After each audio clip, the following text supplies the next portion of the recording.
Hello दोस्तों, मैं हूँ IBS शेरनी। दोस्तों, मैंने एक छोटी सी कोशिश की है जिससे मैं आप लोगों को समझा पाऊँ कि IBS आखिर होता कैसे है, IBS की रूट कॉज क्या है, IBS की जड़ क्या है, IBS कैसे हमारी बॉडी में इंटर करता है।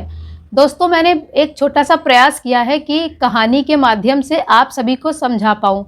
दोस्तों, अगर कुछ रह जाता है बताना तो आप लोग प्लीज़ कमेंट करके मुझे ज़रूर बताइएगा। तो दोस्तों, चलिए शुरू करते हैं हम अपनी IBS की कहानी। एक बार की बात है, शरीर में दो दोस्त रहते थे। एक था ब्रेन और दूसरा था गट। दोनों में बहुत अच्छी दोस्ती थी। दोनों मिलकर शरीर को बिल्कुल स्वस्थ रखते थे।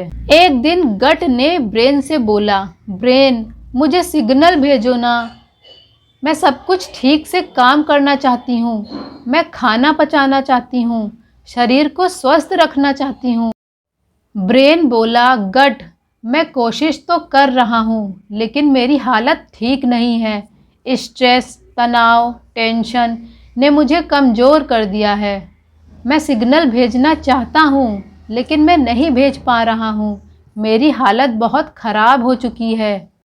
इस बात पर गट उदास होकर बोली, ब्रेन लेकिन अगर तुम मुझे सिग्नल नहीं भेजोगे तो मैं कंफ्यूज्ड हो जाती हूँ। कभी मैं बहुत फास्ट काम करने लगती हूँ तो डायरिया हो जाता है, कभी मैं बहुत स्लो काम करने लगती हूँ तो कॉन्स्टिपेशन हो जाता है, कभी पेट दर्द, कभी कब्ज, कभी गैस। मैं बहुत परेशान हो गई हूँ। इस बात पर ब्रेन ने थोड़ी गहरी सांस ली और बोला, मुझे थोड़ा आराम और शांति चाहिए, साथ में साइकेट्रिस्ट की दवा और ब्रीदिंग एक्सरसाइज चाहिए, तभी मैं तुम्हें क्लियर सिग्नल्स भेज पाऊंगा।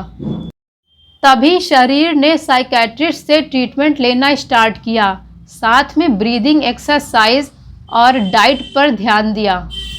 फिर धीरे धीरे ब्रेन शांत होने लगा, स्ट्रेस कम हुआ, सिग्नल्स साफ होने लगे।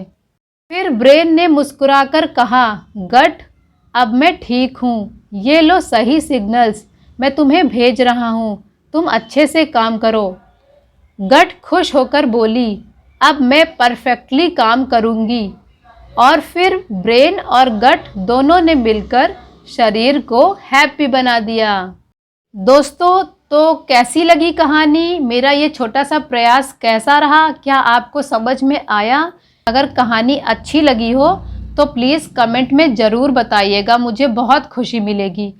मिलते हैं अगले वीडियो में, तब तक के लिए धन्यवाद।